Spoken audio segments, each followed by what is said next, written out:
Et les émissions ont continué d'augmenter. Lors de la dernière décennie, elles n'ont jamais été aussi hautes qu'elles le sont aujourd'hui. Et par conséquent, nous sommes très loin d'être sur la trajectoire pour atteindre les objectifs que s'est fixé la communauté internationale. Mais si je fais le total de tout ça, on se rend compte qu'en fait, malheureusement, remplacer le pétrole par autre chose nous conduira nécessairement à consommer moins de trucs et de bidules et de choses au total. Problématique qu'on a sur les bassines.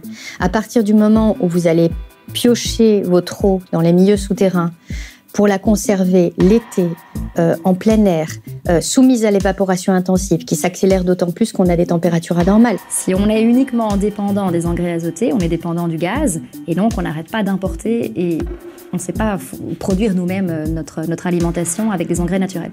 Il y a un moment, ça sera presque de la roche. Il n'y aura plus rien qui va pousser. Donc on diminue de plus en plus les rendements, on est de plus en plus nombreux sur Terre. Jusqu'où on va aller? Nous avons d'ores et déjà éradiqué plus de la moitié des arbres, des insectes, des poissons d'eau douce, des mammifères sauvages. Nous laissons d'ores et déjà 700 000 êtres humains mourir chaque année de la pollution en Europe.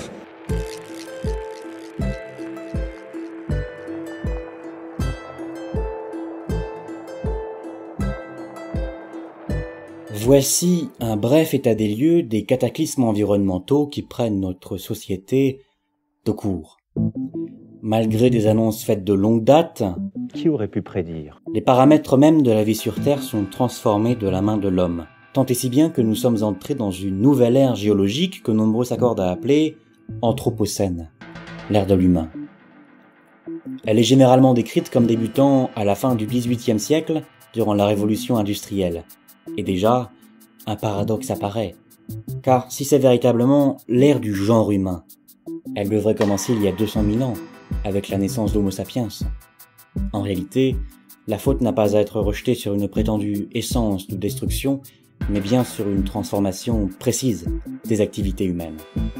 Et cette datation correspond aussi à l'émergence d'un nouveau mode de production, le capitalisme. Alors ça, comme par hasard. C'est pour ça qu'il serait préférable de parler, plutôt que d'anthropocène, de capitalocène.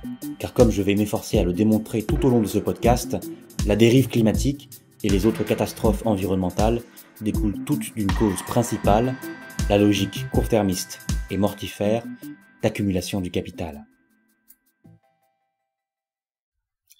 Revoyons d'abord les bases. Le capitalisme est un système économique dans lequel une petite partie de la population, la bourgeoisie, les capitalistes, possède les moyens de production, le capital, et par ce seul fait prend en otage la société tout entière.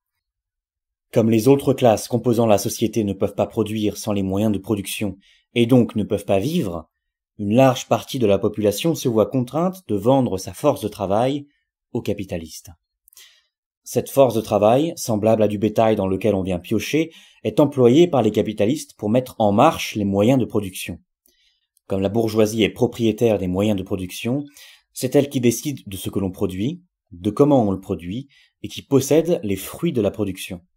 Elle exploite les travailleurs en générant un profit équivalent à la différence entre d'un côté le prix total des marchandises vendues et de l'autre les coûts de production. Plus elle baisse simplement les salaires, ou plus elle augmente la durée de travail ou la productivité, tout en gardant le même niveau de salaire, plus elle dégage de profit. Les mécanismes du capitalisme ont fait l'objet de longues analyses et de nombreuses critiques, dont la plus aboutie reste bien sûr celle de Karl Marx. J'ai centré mon développement autour du travail de plusieurs intellectuels marxistes qui continuent à nous éclairer sur sa pensée, mais qui se permettent aussi de la prolonger pour l'adapter aux enjeux contemporains. Il dessine les contours d'une alternative dite éco-socialiste, voire tout simplement communiste. Communisme ? Mais l'histoire ne nous a-t-elle pas démontré que ce mode de production était même pire que le capitalisme, autant d'un point de vue humain qu'environnemental ? Certains écrivant même sur ce dernier point que les élaborations du vieux Karl n'ont fait que s'inscrire dans la continuité de l'entreprise bourgeoise de domination de la nature. L'URSS saute à l'esprit. Ce régime se revendiquait du communisme, de Marx, et a pourtant suivi une logique productiviste, et a pourtant ravagé son environnement, que ce soit par l'assèchement de la mer d'Aral, les fiascos agricoles ou la pollution massive de l'air, de l'eau et des sols. Plusieurs réponses. La première, évidente, ce n'est pas parce qu'un régime se réclame de telle ou telle idéologie qu'il la suit véritablement. Il suffit de regarder aujourd'hui l'intégration de la Chine, dirigée par un parti communiste, à l'économie capitaliste globale pour s'en rendre compte. Il est certain que si Marx avait conscience de tous les travestissements de ses propositions depuis le début du XXe siècle, il se retournerait dans sa tombe. Indéfiniment. Comme la roue d'un moulin à eau. Oui, la comparaison est un peu douteuse, mais je vous laisse l'image en tête. La deuxième chose, plus précise, c'est que l'économie soviétique a fait l'objet d'études. Et il se trouve que les révolutionnaires russes, sous la domination de Staline, sont tombés dans un écueil sur lequel Friedrich Engels, le camarade de Marx, alertait déjà en son temps. Il écrit « L'État moderne, quelle qu'en soit la forme, est une machine essentiellement capitaliste. L'État décapitaliste, le capitaliste collectif en idée. Plus il fait passer de forces productives dans sa propriété, et plus il devient capitaliste collectif en fait, plus il exploite de citoyens. Les ouvriers restent des salariés, des prolétaires. Le rapport capitaliste n'est pas supprimé, il est, au contraire, poussé à son comble. » Pour certains marxistes comme Charles Bettelheim, la propriété en URSS était effectivement tombée entre les mains d'une bourgeoisie de parti à travers l'étatisation des moyens de production. Le régime soviétique étant donc simplement une autre version du capitalisme. D'autres concentrent leur réflexion sur le contexte dans lequel s'est trouvé l'URSS, celui de la guerre froide, où il était vital de démontrer la supériorité de son modèle par rapport à l'autre, par l'idée partagée de l'abondance matérielle. Certes, Marx n'a pas été témoin de ce à quoi nous sommes confrontés, mais il a été spectateur de la transformation du rapport à la nature dans la transition du féodalisme au capitalisme. À partir des années 1860, il s'est plongé dans les travaux de chimistes, d'agronomes, de botanistes, l'un d'entre eux s'intéressant même explicitement à la question du climat. Il ne s'agit pas ici d'extrapoler l'écologisme de Marx, mais il ne fait aucun doute que s'il avait vécu plus longtemps, la préservation de la nature serait devenue l'un des points cardinaux de la société soutenable à laquelle il aspirait. Mais avant de s'intéresser à ce post-capitalisme, il faut d'abord démontrer en quoi l'économie capitaliste est intrinsèquement néfaste à la préservation de la vie sur Terre. Pour cela, il faut faire un détour par le concept de métabolisme de Marx.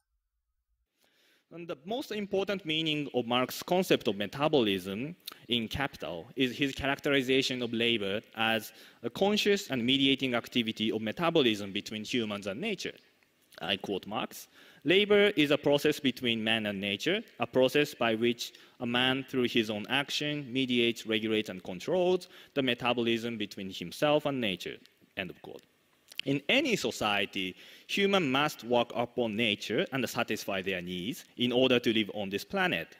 But the concrete ways of metabolism between humans and nature is very different depending on how this mediating activity of labor is socially organized. In the Grundrisse, Marx pointed to the particular relationship between humans and nature in capitalism that is characterized by the separation of humans from nature. Marx's Capital precisely analyzes this human alienation from nature under capitalist production.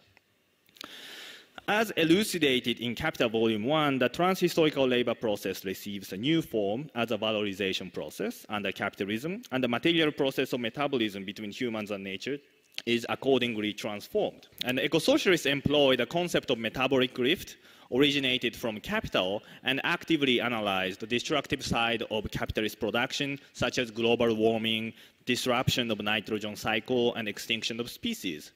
Consequently, ecology has become one of the central fields for the Marxism today. La personne que vous venez d'entendre, c'est Kohei Saito, un chercheur marxiste appartenant à l'école japonaise de Kuruma, qui considère la nature comme base de résistance au capital. D'où le titre de son livre « La nature contre le capital », où il développe, comme vous l'avez entendu, le concept de métabolisme indispensable pour comprendre le projet rouge-vert de Marx. De chaque mode de production découle ce que Marx nomme un métabolisme social. Ce terme emprunté à la physiologie décrit le processus de répartition des forces productives dans les activités données et de distribution des fruits de la production au sein de la société. 1. Répartition des forces productives. 2. Distribution de la production. Ce métabolisme peut revêtir des formes bien différentes. Dans une économie capitaliste, ce sont des travaux privés, effectués indépendamment les uns des autres sans que les producteurs connaissent les besoins des autres individus, qui proposent ensuite leurs produits sur un marché. L'amoncellement de tous ces travaux privés forme ce que Marx appelle le travail social global. Ce n'est effectivement que par la mise sur le marché de tous ces travaux privés qu'ils deviennent des travaux sociaux, c'est-à-dire pouvant se répartir dans la société. Dans d'autres modes de production, les travaux pourraient être d'emblée sociaux, faire partie d'emblée du travail social global, car décidés à l'avance, comme pour un passage de commande, une planification. Dans cette économie alternative, tous les producteurs seraient donc en relation avant l'échange, par l'intermédiaire d'institutions décidant de ce qu'il faut produire et en quelle quantité. Ce qui éviterait de gaspiller des produits et de la force de travail, puisque dans l'économie capitaliste, les producteurs privés ne sont jamais certains à l'avance de pouvoir vendre leurs marchandises. Ce n'est qu'a posteriori qu'ils ont connaissance des besoins de la société. Le métabolisme social capitaliste favorise nécessairement la concurrence, puisque des producteurs privés se retrouvent face à face sur le marché et doivent écouler leur production à l'encontre d'autres producteurs privés. Pour rendre leurs marchandises attractives, ils doivent baisser leur prix. Pour pouvoir se permettre de baisser leur prix tout en ayant une activité soutenable, ils doivent augmenter leur productivité. Produire la même quantité de manière plus efficace, ce qui permettra de baisser les coûts de production. C'est à cause de ce mécanisme que dans une économie capitaliste, une entreprise qui ne chercherait pas à gagner en productivité se verrait balayée par ses concurrents, car ne pouvant pas suivre la baisse des prix. Le problème étant que les deux sources de la richesse, le travail et la nature, ne sont pas exploitables à l'infini. Ils finissent tous deux par s'épuiser. Or, s'il y a donc des limites à la productivité, il n'y a pas de limite à la compétition. Les coûts de production ne baissent plus, mais les prix poursuivent leur baisse, minés en plus par le fait qu'en voulant gagner en productivité, les entreprises remplacent toujours plus les travailleurs par des machines, ce qui accroît le chômage et réduit la consommation. En définitive, les profits diminuent. Pour faire face à ce processus que Marx expose justement comme la baisse tendancielle du taux de profit, où la valeur subit une pression continuelle à la baisse, les entreprises doivent toujours produire davantage. Si l'un des facteurs du chiffre d'affaires de l'entreprise, à savoir le prix, baisse, l'autre, la quantité vendue, doit augmenter pour contrebalancer. Si je vendais 8 chaises pour 5 €, donc que j'empochais 40 €, je vais désormais vendre 10 chaises pour 4 €. Afin de produire plus, les capitalistes étendent leurs activités, accumulent des moyens de production, du capital. En plus de la loi de la baisse tendancielle du taux de profit, l'économie capitaliste vit à crédit, dans le sens où au fil des décennies, les entreprises deviennent de plus en plus grandes, donc pour un entrepreneur qui souhaite les rattraper, entrer sur le marché, il lui faut d'emblée engager de grandes quantités de capitaux. Ou encore, si des capitalistes adoptent face à la concurrence une stratégie de vente à perte, vendre en dessous de ce qu'il faudrait pour rendre l'activité soutenable, le temps d'évincer les concurrents, ils se rendraient également dépendants à l'emprunt. Or, s'il y a un crédit, il doit être remboursé. Donc il faut dégager, encore une fois, des marges de plus en plus importantes. À la fin des fins, produire toujours plus. Par la concurrence et le crédit, le capitalisme est donc un système économique intrinsèquement productiviste qui augmente sans cesse les volumes de production.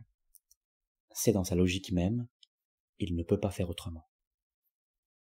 In one factory, about 20 children to 30 men. Day work, night work? No, both. Isn't that a bit exhausting? Working day or nights has no effect on my health, Frederick. Your health. Beg your pardon? My wife means it makes no difference to your health, but not the children's. But we've no choice. You know very well that without child labor, we'd price ourselves out of the market. Meaning you would have paid a fair price to your workers' labor, right? But I don't set the prices, young man. The market does. Of course, yeah. If I stopped hiring children, others would, and I'd go bankrupt. That's what society does. No, sir. This is how the existing relations of production work, not society. Society is not you. Un extrait du film Le jeune Karl Marx, où l'on voit donc que l'augmentation de la productivité, qui conduit à des affronts sociaux comme ici le travail des enfants, mais aussi au pillage de la nature, est une nécessité pour les bourgeois qui sont en concurrence à l'intérieur même de leur classe. Pour rester dans la course, les capitalistes doivent puiser au maximum dans la force de travail, mais aussi dans les ressources naturelles. Et c'est là que le regard de Marx est pertinent. Ayant vécu au XIXe siècle, il est témoin des transformations de la nature opérées du passage d'un mode de production féodal à un mode de production capitaliste. Et le premier intérêt de Marx se porte sur l'agriculture. Un fait commence à émerger dans la sphère scientifique, la fertilité des sols décroît. Les producteurs, enivrés par le besoin de production à court terme, prennent beaucoup plus à la terre que ce qu'ils lui rendent. Les substances minérales, contenues dans les sols, s'épuisent. À ce moment-là, un souci mis en lumière, c'est l'exode rural qui fait que les excréments de la population ne retournent plus dans les sols mais partent dans les eaux usées des villes. Selon Marx, il existe entre l'humain et la nature un métabolisme. Dans toute société, il y a donc un métabolisme social, mais aussi un métabolisme entre l'homme et la nature. Une relation d'échange mutuel, c'est ce qu'abordait Kohei Saito dans l'extrait précédent. Les sociétés humaines prennent à la nature, puis lui restituent sous forme de déchets absorbables par elle. Ce concept de métabolisme est en fait cardinal pour comprendre la conception de l'environnement par Marx. Si métabolisme il y a, c'est comme si la nature et les sociétés humaines constituaient un seul corps. Marx décrit justement la nature comme étant le corps inorganique de l'humain, à savoir sa continuité vitale, puisqu'il ne peut pas vivre sans puiser dans la nature. Quand l'humain fait du mal à la nature, il se fait en fait du mal à lui-même. Le capitalisme produit une rupture métabolique en déséquilibrant cette interaction. Marx écrit dans Le Capital : « Tout progrès de l'agriculture capitaliste est non seulement un progrès dans l'art de piller le travailleur, mais aussi dans l'art de piller le sol. Tout progrès dans l'accroissement de sa fertilité pour un laps de temps donné est en même temps un progrès de la ruine des sources durables de cette fertilité. Si la terre est soumise au droit de propriété privée, les propriétaires individuels, pris dans des rapports sociaux, veulent en tirer profit. Et cela remet en cause la capacité des générations futures à produire leur nourriture. Un système soutenable n'est donc pas possible. Marx l'avait perçu au XIXe siècle, et c'est bien ce qui continue à se produire. Un rapport du Sénat en 2020 indique « Le haut niveau de productivité rendu possible par l'intensification de l'agriculture s'est réalisé au prix d'atteinte à la biodiversité et à la qualité des sols qui érodent lentement mais sûrement le capital productif agricole, compromettant par là même notre capacité future à produire. » L'agriculture capitaliste a produit un élevage intensif qui ne retourne plus les excréments des animaux à la terre. Elle a détruit les bocages au profit de champs en monoculture à perte de vue, en proie aux parasites et aux événements météorologiques destructeurs. Elle a éliminé les êtres vivants du sol et les insectes pollinisateurs avec ses machines et ses pesticides. Pour Marx, le capitaliste n'est pas maître de la nature.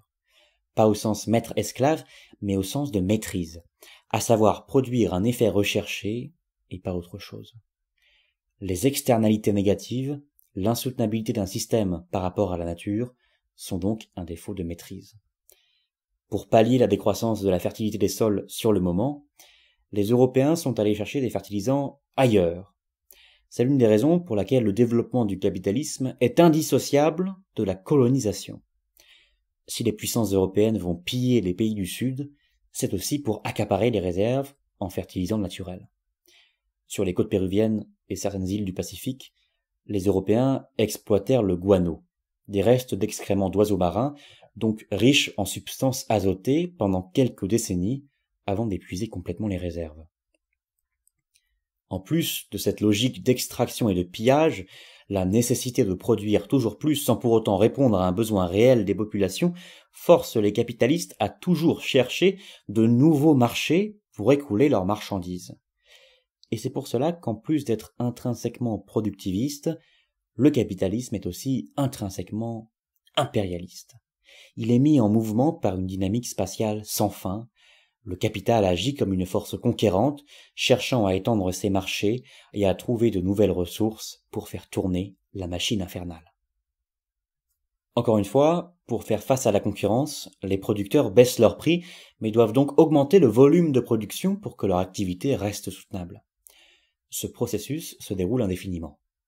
Pour gagner en productivité, les capitalistes cherchent les meilleures matières premières et doivent écouler leurs marchandises malgré la déconnexion de la production avec les besoins réels. Or, on ne peut pas produire à partir de rien. Le travail se définit justement comme une modification de la nature par l'homme. L'augmentation du volume des produits vendus se fonde évidemment sur une base matérielle et accentue l'exploitation et le pillage de la nature. Mais la Terre est un espace fini. Le capital se heurte au réel, la nature a des limites quantitatives que le capital finira par atteindre. Alors, détruirait-il les conditions de sa propre continuité? C'est ce que nous allons maintenant voir à travers le concept de contradiction du capitalisme. Il faut dire un mot du rapport qui a été rédigé par un organisme dont vous avez peut-être entendu parler, qui s'appelle le Club de Rome. 1972. Un rapport scientifique alimente les discussions sur les plateaux télé. Le rapport Meadows. L'idée centrale du rapport est que, contrairement à ce que l'on a pu penser jusqu'à présent, la Terre est limitée. L'alerte est lancée, la planète est en danger. La contradiction d'un mode de production, c'est le fait qu'il porte en lui les germes de sa propre destruction. La contradiction la plus apparente au XIXe siècle, c'est celle qu'on pourrait appeler la contradiction sociale. Les capitalistes, pris dans la concurrence, exploitent toujours plus les travailleurs qui ont alors des conditions de vie misérables. Le problème étant que si les travailleurs s'épuisent trop rapidement sans pouvoir suffisamment reproduire leur classe, la force de travail vient à manquer. En plus, le sentiment d'appartenance à une classe s'accentue et réduit l'échéance de la révolution. Cet épuisement des travailleurs est seulement la première phase du capitalisme européen. Petit à petit, les conditions de vie s'améliorent suite aux évolutions de la loi. Interdiction du travail des enfants, réduction du temps de travail, normes de sécurité. Mais au prix d'une seconde contradiction, cette fois-ci vis-à-vis du monde naturel. La contradiction n'a pas disparu, elle s'est décalée. Exploitation des travailleurs et exploitation de la nature relèvent d'une seule et même logique. Cela ne veut pas dire que les humains ne souffrent plus du capitalisme, mais que leurs conditions de vie ne constituent plus une contradiction. On pourrait aussi considérer que la contradiction sociale sur les travailleurs du Nord s'est décalée sur les travailleurs du Sud, mais que l'explosion démographique qu'ils ont connue ne permet plus qu'ils puissent mettre un frein à l'accumulation du capital par l'incapacité de reproduire leur classe. Leur asservissement originel par le capital s'est inscrit dans la contradiction naturelle dans le sens où il n'était pas perçu par les puissances coloniales comme faisant partie du corps social, mais bien comme ressource naturelle à exploiter. Une contradiction, dans sa définition, porte atteinte à la persistance d'un mode de production. Si le capital sape les fondations environnementales de sa propre existence, il finira par s'effondrer. Plus il exploite les ressources naturelles, plus il amenuise leurs réserves et donc les conditions de sa propre continuité. Plus les ressources deviennent rares, plus leur coût augmente, moins l'activité est profitable. Mais le capital possède ce que Marx appelle des puissances élastiques. il trouve toujours de nouveaux objets à exploiter, sautant de seuil naturel en seuil naturel, construisant un système où tout est scruté selon son utilité potentielle. À chaque nouvelle limite qu'il franchit, le capital approfondit ses contradictions et théoriquement se rapproche toujours un peu plus de sa chute. Mais l'une des forces élastiques du capitalisme, c'est qu'il poursuit son existence par la nécrophilie. Il se nourrit des désastres qu'il engendre. C'est pourquoi certains réfutent purement et simplement l'idée de contradiction. Paul Burkett, chercheur ayant travaillé sur l'écologie dans l'œuvre de Marx, écrit « Pour dire les choses carrément, le capital peut, en principe, continuer à accumuler dans n'importe quelle condition naturelle, si dégradée soit-elle, aussi longtemps qu'on n'est pas arrivé à l'extinction complète de la vie humaine. » La seconde contradiction du capitalisme n'est peut-être qu'une manière qu'ont trouvé les marxistes pour annoncer le dépassement de celui-ci après l'échec manifeste de la contradiction sociale. Le capital pourrait peut-être réussir à créer ses propres substituts aux éléments naturels qu'il détruit, remplaçant par exemple les abeilles par des robots pollinisateurs, créant par là même une nouvelle activité économique. Il n'y a donc pas de contradiction, simplement la promesse d'une annihilation biologique globale. Peut-être même que le capital, devenu une force autonome, comme l'écrit Marx, se personnifiant dans la bourgeoisie, réussira à s'échapper sur Mars, laissant derrière lui un monde mort. History suggests there will be some doomsday event. The alternative is to become a spacefaring civilization and a multi-planet species, which I hope you would agree that is the right way to go. Yes?